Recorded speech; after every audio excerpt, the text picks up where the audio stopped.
So this week all that's really happened is Julian Edelman's retirement, and so I thought that we it would be cool to predict the standings of each division in the NFL. Other than those two topics, is there anything else you've seen that you want to cover? Anything? No, pretty quiet week in the NFL offseason again, so there's not a whole lot. Right. Okay, so we'll just dive So right let's in. do let's do the AFC maybe this week and then the NFC next week or something, or vice versa. Either ways works. Just so that we have more things to talk about in weeks where it's slow. Okay. I mean, yeah, we can do the NFC this week because the better conference should get the first coverage. So we'll jump in and talk about Julian Edelman right now. He retired after being released by the Patriots. I mean, they just refused to they just didn't re-sign him. So he decided to retire rather than go play for another team. A lot of people are saying that Julian Edelman is a Hall of Fame receiver, which I don't see it. Like he's a great receiver. He's consistent. He did great in the playoffs, but would I call him a Hall of Fame receiver? No, his best numbers did come in the playoffs. So you can't really be a Hall of Fame receiver if you're a mediocre quarterback that has a couple good receiver that has a couple good playoff games. What are your thoughts on this? Yeah, I don't think Julian Edelman's a Hall of Famer either. He had some obviously really good playoffs and won a couple Super Bowls, but as far as being a Hall of Famer, didn't play long enough, and his regular season stats were not sufficient for me to give him the Hall of Fame nod. But who knows? I feel like as we've been going along, some sports have been getting pretty laxed at who they're letting in the Hall of Fame, like Vlade Divac in the Basketball Hall of Fame, and Grant Hill in the Basketball Hall of Fame, and Yao Ming. I mean, those guys played like 6 years, and they were just like, they didn't play long enough in my mind and accumulate enough regular season stats to warrant that consideration. But yeah, I don't think Julian Edelman should be in there. Do you think that the reason all these Hall of Famers are getting in like easier as opposed to the people like back in the day who we could see were a lot better? Do you think they're letting in more people now because the stats are so padded, because the league is a whole different league now? 100%. Yeah, I think stat padding is having a lot to do with it, because it's really hard to measure what are good stats anymore, because they're just people are racking up more receiving yards than they ever have before, and just the pace is so much faster that people are running more plays, so thus more yardage and more opportunities to pad your stats. So I think all those are factors, and now we live in an era where there's so many teams that are uncompetitive, and so you play a team that's not competitive, like the Jacksonville Jaguars, and you play the whole game, and you just get so much stat padding going on. It's incredible. I mean, look at Russell Westbrook. I mean, Russell Westbrook obviously is a good player, but he does so much stat padding that it's hard to measure his impact on his team, because he just continues to put up great stats, but there's no substance behind those, no rings to go with it or anything like that. And so I think stat padding is a big thing. And also even like Calvin Johnson got elected to the Hall of Fame, and even him, I don't know if he played long enough in my mind to be a Hall of Famer. These guys are playing for like 6 or 8 years and getting inducted into the Hall. I feel like you have to have more. I don't know. What are your thoughts on that? See the Calvin Johnson one, that's where I'm going to draw the line, because I truly do believe that Calvin Johnson deserves to be in the Hall of Fame. The big hard part, though, is because he was elite when he played. He just didn't play that long. Exactly. He was elite when he played. So that's the issue that I'm having with a lot of these guys, like that they were elite when they played, but they just didn't play very long. So it's hard. And there's never a correct answer that's 100% correct. So it's tough. You can make that argument for Bo Jackson. Would he play 3 years in the league and then he went to go play baseball? But I mean, everyone would agree that he's a Hall of Fame running back, right? Well, he's not in the Hall of Fame though, is he? He's not. I don't think he's. I I don't think believe so. he No, is. I don't think Bo's in any Hall of Fame. Hmm. Well, he definitely should be. If Fact he's not. checker, where are you? Fact checker. Hold up. Let's go to Google real quick. Yeah, I'm not sure off the top of my head, but I didn't think he was in the Hall of Fame in any sports. He didn't play long enough. He's in the College Football Hall of Fame. He's Other not than that, I in don't the think he's in. NFL Hall of Fame. Right, exactly. So that's what I thought. So I mean, since we're on this conversation, naturally, when we have this conversation, we have to bring up this question: is Tony Romo a Hall of Fame quarterback? Before we get into this, I just want to start by saying he leads the Cowboys in every important statistical category: passing yards, passing touchdowns, etc. The only thing that separates him and Troy Aikman is 2 Super Bowl rings. But let's not forget that Troy Aikman had Emmitt Smith and Michael Irving, and Tony Romo had helped maybe one season his entire career in 2014, and even then his defense wasn't. It was subpar. So not even as a Cowboys fan, just as a football fan, I believe that Tony Romo's numbers and his quarterback rating, his fourth quarter comebacks, I believe those are enough to get him into the Hall of Fame, regardless of Super Bowl rings. Because let's remember, Dan Marino never won a ring either. Yeah, I think it's really hard to compare Dan Marino to Tony Romo. First off, so let's table that for a little bit. But I think Tony Romo had a solid career, but I don't know if he had a Hall of Fame career, and he just never really was. He was always like one of the top quarterbacks in the league, so maybe top 10, but I don't know if he was ever the top 5 or top 3 type quarterback in the league. And I think it takes that on a year in, year out basis to be considered a Hall of Famer, especially when you don't have a lot of playoff success. So for that reason, I don't think he's a Hall of Famer, but I mean, obviously he put up a career to be proud of, and he's doing a great job also in his post-football career in the announcing booth. I mean, it's been great listening to him. I always look forward to it. And, obviously he knows what's going to happen sometimes before it does, because he just has played such a long time. So that's really fun to listen to. But I don't think he's a Hall of Famer. I think he's a very solid quarterback and was a very solid quarterback, but I don't think he's a Hall of Famer.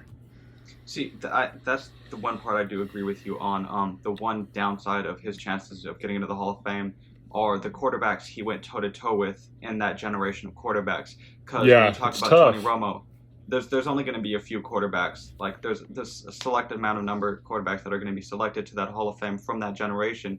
And Peyton Manning's going to be in there, Drew Brees is going to be in there, Aaron Rodgers is going to be in there. So that's what's going to make it harder for Tony Romo to make into the Hall of Fame. Is just who he's up against. 100%. Not so true. So let's start with predicting the NFC division standings. We'll start with the NFC North. I believe that the Packers and Vikings are going to be fighting it out for the number 1 spot, but I think ultimately the Packers are going to slide into first place and win that division. The Bears, they're going to be the bottom feeders of that division, but the Lions aren't going to be very far behind them. The Bears they've made some terrible moves in the offseason, nothing to be proud of, and the Lions have only been a little bit better. So I think it's going to go Packers, Vikings, Lions, Bears. So I think the Lions actually are going to be below the Bears. So I think it's going to be Packers, Vikings, then the Bears, then the Lions. I think the Lions are in a strict rebuild, and so they may even trade more players before the offseason's up. So they're just going to be tanking for a top pick again. So that's my prediction for the NFC North standings. Okay. The next division, this is going to be a very fun one to discuss, considering they were the worst division in football last season. And historically, it's been a pretty tough division. The NFC East, I believe the Cowboys will win it, but they're not going to have like an elite winning record. They might have a 10-7, 11-6 season. The Eagles and Giants are going to be battling it out for second place. I feel like they're both going to be pretty good teams, but the Giants are going to overtake the Eagles for second place just because of the Interesting. offseason acquisitions that they've made. I don't think Jalen Hurts is ready to lead the team to the playoffs yet. I mean, he's a great quarterback. I just think he needs a little more experience, and this will not be the season that he takes the Eagles to that point.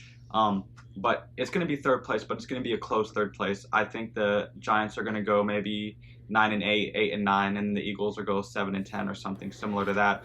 And then the Washington football team will just be dead in last place. Dang. Okay. Yeah, I think the Cowboys are going to win the division. I'll start off with that. I think in second place, the Redskins, I think, are getting a lot better. They made the playoffs last year. One they team made had the to make playoffs it. last year. A team had to make it from So that they were division. the best of the worst division, which I guess is some sort of accomplishment to be that bad and still make the playoffs. But I think the Washington football team is getting better. I think they're going to get second in that division, and I think the Eagles are going to get third. I think they're going to have a full offseason with Jalen Hurts as the starting quarterback, and that's going to help them out a lot. So I think the Eagles are going to be third, and I think the Giants are still going to be fourth. I've yet to see anything from Daniel Jones that has given an indication that he's going to be a star quarterback in this league. And everybody knows without a star quarterback, you're not going to be successful. So I think with that being said, that the Giants are going to be in fourth still in the division. I agree that Daniel Jones is not the quarterback to lead a franchise from what we've seen, but he did just acquire some pretty nasty weapons to work with. Even a blind monkey can do something good with the weapons that Daniel Jones has been given, I believe. So I think the Giants aren't going to be too terrible, and this is coming from a Cowboys fan who despises the Giants, but not as much as the Eagles.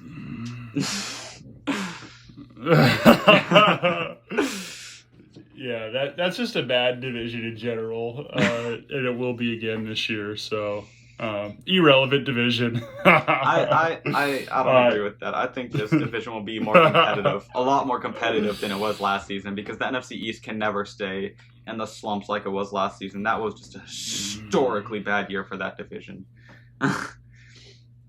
All right, moving on to a more relevant division. Here we go. So we're going on to the NFC West.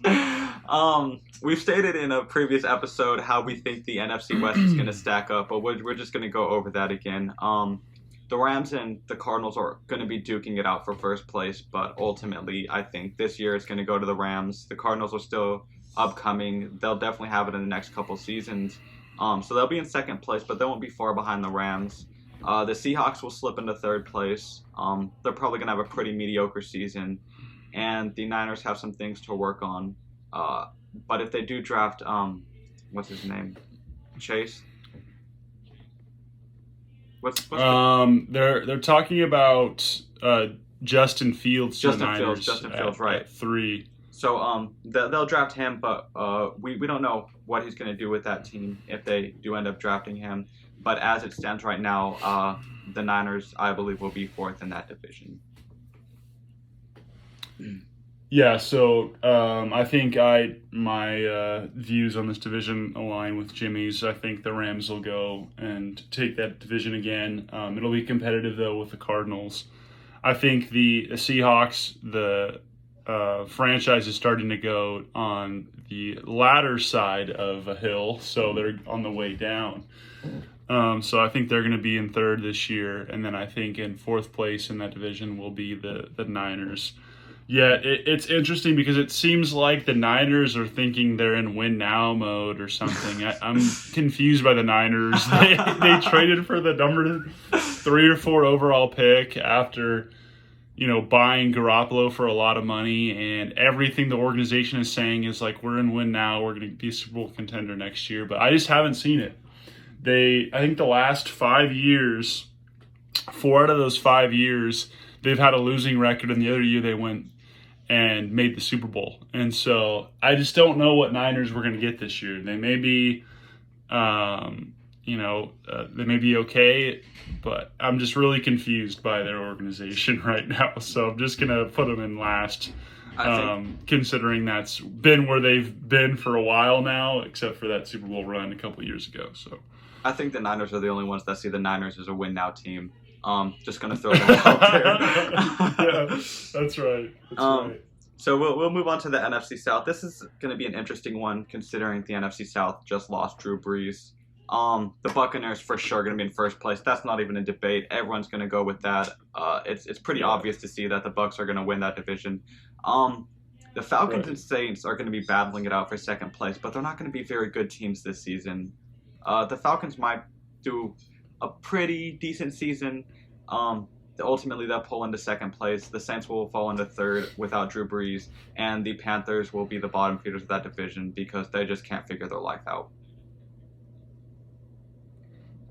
Yeah, I'm in agreement with that as well. Buccaneers have done nothing to show me that they can't repeat as NFC South champions. I think in second is going to be the Saints. I think people think that Jameis is not as good as he actually is. I just don't think he's the one to turn around a bad organization. That's kind of what he was expected to do in Tampa Bay. You need a real winner to turn around a bad organization. So that's why you saw the difference between Tom Brady and Jameis. But I think Jameis is going to do well. He's been a year now in that Saints offense, learning from Drew Brees. So I think Jameis is going to be a lot better, and I think he's going to be able to take that team to second in that division. Third is going to be the Falcons. That's another team where it's going to be interesting to see what they do in the draft. They were really bad last year. They were extremely bad. And their defense has been absolutely terrible. In contrast to their offense has been really strong, but they just can't stop anyone. I think, and that's why Dan Quinn got fired, he came in there to build a good defense, and every year they were in the bottom third in the league in defense. So with that being said, if they have any resemblance of a defense, they have a chance at second in that division, but that remains to be seen. And then last, obviously, with the Panthers, their quarterback room is not the most desirable in terms of their options. They're choosing from Teddy Bridgewater or Sam Darnold. Teddy Bridgewater we saw last year was not good. Sam Darnold was worse maybe than Teddy Bridgewater was last year. So they're just hoping these guys have something in them. And I just kind of feel bad for McCaffrey that he has those two quarterbacks to deal with. And, basically every defense they're going to play is just going to be licking their chops, getting ready for a McCaffrey run. So he better play some hide and seek with those guys and make sure he doesn't get killed by the defensive stout defenses in that division. I mean, he's going to be going up against Shaq Barrett, JPP, and all the folks in New Orleans. So with that being said, the Panthers will be at the bottom of the division. Right. Poor McCaffrey. When you have such an elite running back that just does so well on such a terrible team, it makes you think about the Adrian Peterson Viking days. And the Saquon Barkley Giant days, which still exist. Speaking of and the LaDainian Tomlinson Chargers days, we couldn't go on and on players in similar situations. The Le'Veon Bell Steelers days. Ha, just kidding. Anyways, that's false. Speaking of the Falcons offense, for the Falcons, the offense has never, ever been the problem. When you have Matt Ryan and Julio Jones on the same field, it's always going to be a fun team to watch. I've always admired that combination, that duo. I've always liked the Falcons because of them. Well, Calvin Ridley's pretty good too. Right. He's on that wide receiver core as well. So the Falcons. So their offense has always been good. So they just need to get a reasonable defense in there, and they have a chance. But until then, it's like if you can't stop people, it just does no good. Matt Ryan's not going to be able to score 45 points every game. And then go and stop the offense on the other team. Matt Ryan doesn't play defense, guys. Figure it out. That's right. So we finished the NFC predictions. We're sitting at 20 minutes for the show. Do you want to just call it here? Is there anything else you want to throw out there?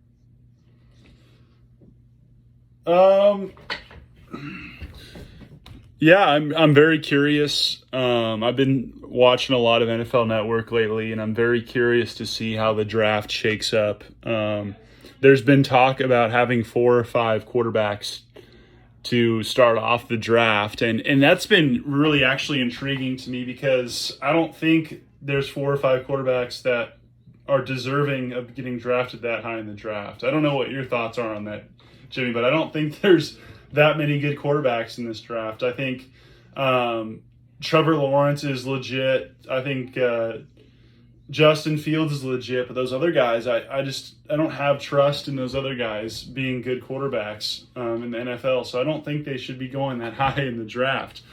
But these teams are just in desperation for quarterbacks, and that's what it seems like they're going to be doing. So I just wanted to get your thoughts on that, Jimmy, and what you think about 4 or 5 quarterbacks to start off the draft, and if those guys are deserving of that kind of draft stock.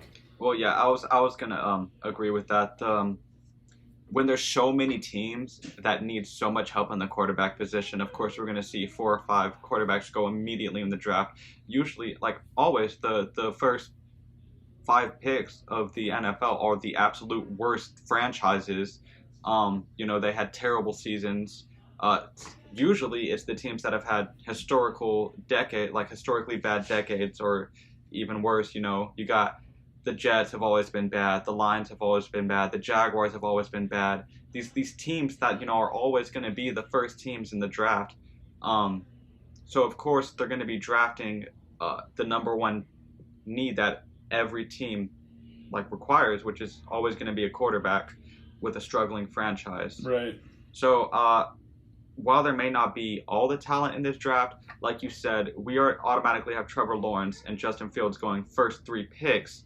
So it makes sense that 4 or 5 quarterbacks, because the first 3 picks are going to be 2 of the best quarterbacks to watch this season.